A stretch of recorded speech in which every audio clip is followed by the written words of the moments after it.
Baik anak-anak ibu sekalian, kita lanjut kembali mengenai teori seni budaya di semester 1. Minggu lalu sudah ibu berikan sedikit penjelasan dalam video mengenai pelajaran kita mengenai gambar di bab 1. Nah, di sini sudah ada dibuat macam-macam seni, kembali kita untuk mempelajari mengenai seni. Ada beberapa macam seni yang harus kalian ketahui dan yang harus kalian pahami.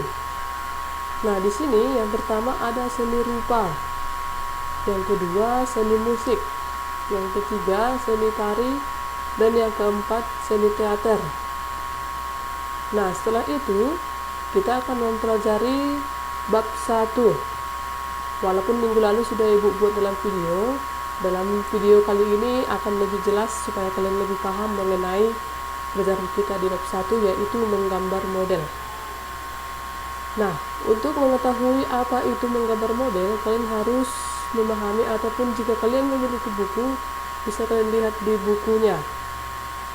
Oke, sebelum kita mulai, apabila ada yang sulit dimengerti, nanti bisa dicatat ataupun dituliskan di bukunya dan dikirimkan kepada ibu.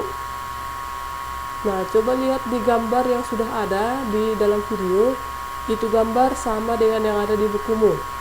Cuma di situ ibu buat cuma gambar-gambar saja. Nah, itu gambar tersebut berupa sebuah gambar-gambar para pahlawan. Nah, itu merupakan sebuah model yang akan kamu gambar, ataupun sebuah objek yang akan kamu gambarkan.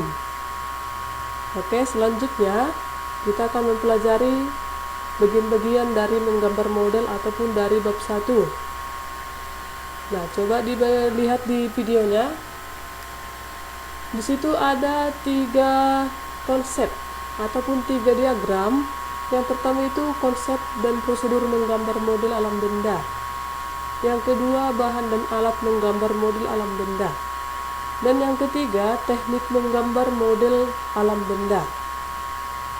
Nah, untuk mengetahui dari 3 poin tersebut, kita harus mengetahui dulu apa pengertian menggambar model. Nah, di situ ada menggambar model merupakan salah satu teknik yang sering dilakukan oleh seorang perupa. Saat menggambar model diperlukan ketekunan dan ketelitian agar hasil yang dicapai sesuai dengan objek yang digambar. Nah, semua objek baik benda mati maupun benda hidup dapat dijadikan sebagai model. Contohnya manusia, hewan, maupun tumbuhan. Kalau ada yang kurang mengerti bisa dicatat atau dituliskan di bukunya, kemudian nanti ditanyakan kepada ibu. Oke, setelah itu kita lanjut lagi untuk materi selanjutnya, yaitu konsep menggambar model. Apa itu konsep? Konsep sama dengan draft atau hal-hal yang harus kita perhatikan sebelum menggambar model. Nah, di situ ada pengertian ataupun urutan-urutan yang harus kalian ketahui di dalam menggambar model. Terdiri dari objek, yakni hewan, tumbuh-tumbuhan, ataupun manusia. Nah, untuk menggambar model harus kita ketahui dulu apa itu komposisi, proporsi, keseimbangan, dan irama yang ada dalam sebuah gambar. Nah, coba lihat di situ sudah ada ibu paparkan apa itu konsep dalam menggambar model. Bisa dibaca ya. Di situ ada cara-cara ataupun struktur yang sudah ibu buat.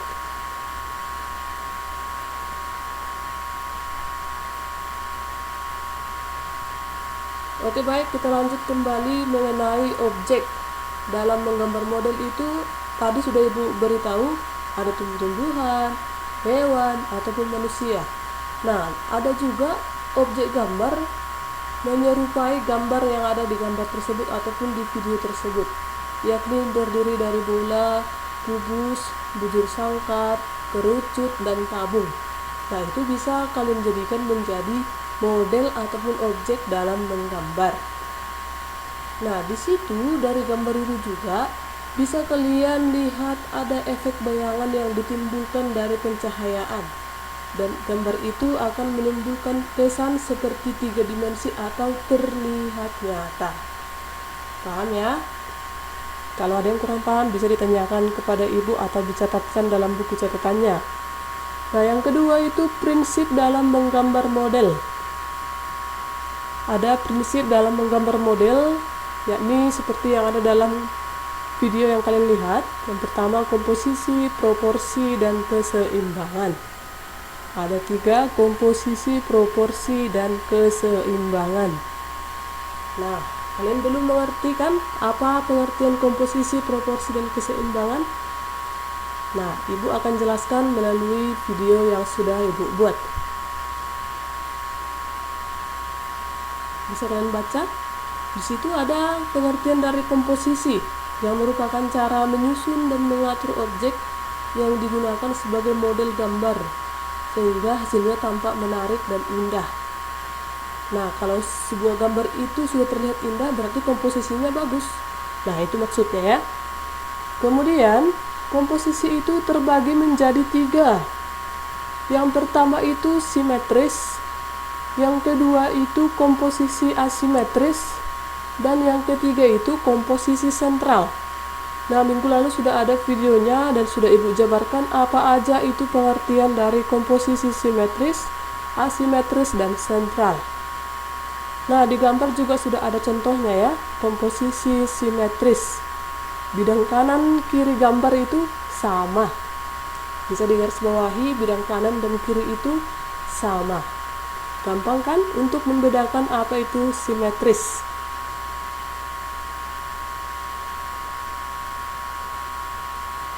Oke, kalau ada yang kurang dimengerti bisa ditanyakan lagi kepada ibu. Nah, yang kedua itu ada komposisi asimetris, di mana bidang di kanan ataupun objek di bidang kanan gambar ataupun di bidang kiri gambar itu berbeda atau tidak sama posisinya. Namun ada juga terlihat memiliki keseimbangan proporsi maupun kesatuan antar benda. Bisa kalian lihat dari gambar yang sudah ada dalam video. Gambar bisa dipindahkan ke buku catatan biar lebih paham yang mana contoh gambar simetris, yang mana contoh gambar asimetris. Baik, kita lanjut ke bagian yang berikutnya. Di situ ada komposisi sentral. Seperti yang kita ketahui, kalau sentral itu berarti pusat ataupun objek yang pas di tengah. Nah, coba kalian lihat gambar itu. Di situ sudah ada garis putus-putus yang titik temunya itu di tengah, ataupun posisi titik temunya itu ada di tengah. Nah, maksudnya itu komposisi sentral itu posisi yang akan kita jumpai ataupun objek yang akan kita gambar itu terletak pada tengah-tengah bidang gambar. Terletak di tengah-tengah bidang gambar, sehingga menimbulkan kesan yang indah pada sebuah gambar. Nah, ini gambar ini juga bisa dipindahkan ke buku catatannya ya. Oke, kita lanjut kembali. Di sini ada proporsi. Proporsi ada pengertiannya, bisa kalian lihat di video ataupun di gambar yang kalian lihat ini. Nah, di situ ada gambar guci, apel, dan tabung. Ada juga teko yang tidak memiliki warna. Bisa kalian lihat perbedaan antara gambar 1 dan gambar 2. Jelas ya?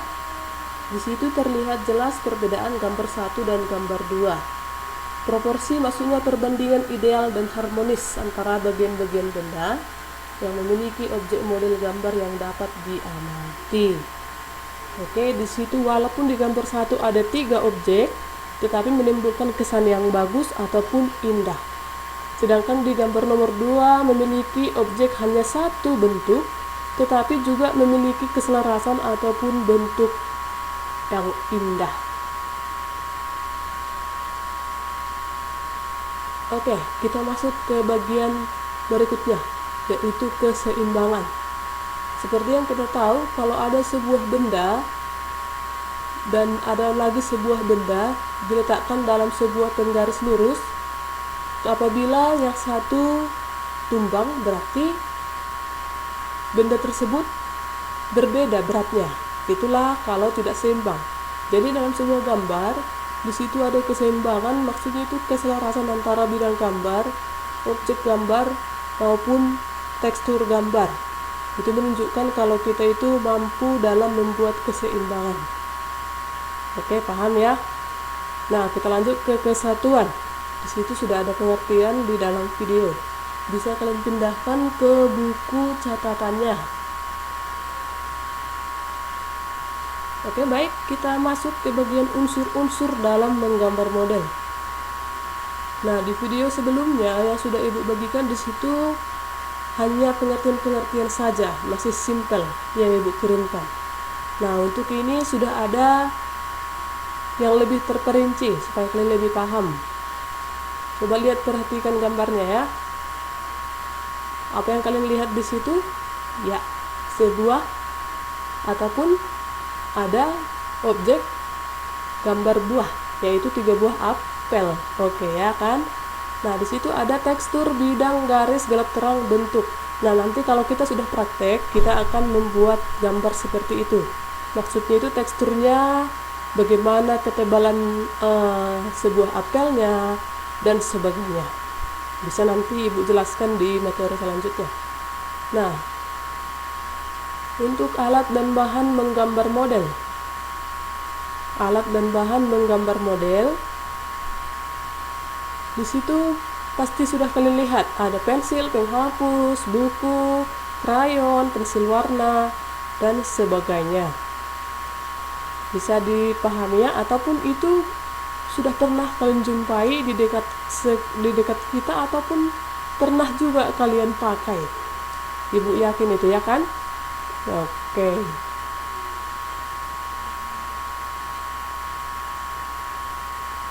Seperti yang Ibu bilang tadi, kalau ada yang kurang dimengerti bisa dicatat di buku-buku kecilnya, kemudian ditanyakan nanti kepada Ibu.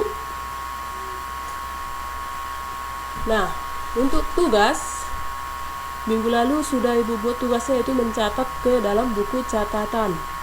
Nah, untuk minggu ini tugas selanjutnya sudah ada Ibu buat. Coba perhatikan videonya ya. Perhatikan videonya. Kalau ada teman-temanmu nanti yang ketinggalan mengenai tugas kita, bisa kalian beritahukan.